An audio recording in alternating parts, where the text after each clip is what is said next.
¿Alguna vez te has sentido insegura para diagnosticar casos de DTM y bruxismo? Y esa inseguridad en el diagnóstico de los diferentes tipos de DTM muscular y articular es una gran dificultad para ofrecer tratamientos precisos y efectivos a tus pacientes. ¿Acerté? Me llamo André Porporati y te enseño dentista a tener seguridad en el diagnóstico y tratamiento del bruxismo y de la DTM, ganando aún más en tu consultorio. El diagnóstico de bruxismo puede ser desafío de DTM. Un más, pero esto solo para los profesionales que aún no tienen la base del conocimiento sobre estas condiciones de salud. Sin una formación específica, muchos profesionales de la salud terminan sintiéndose inseguros y dudando en el diagnóstico.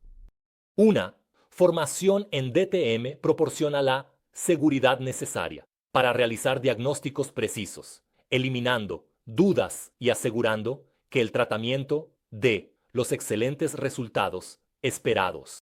Este dominio técnico, basado en evidencias científicas, marca la diferencia en la atención y aumenta aún más la confianza de los pacientes en ti.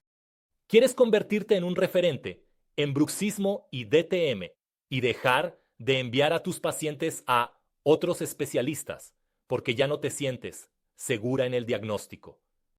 Entonces, ya sigue aquí nuestro perfil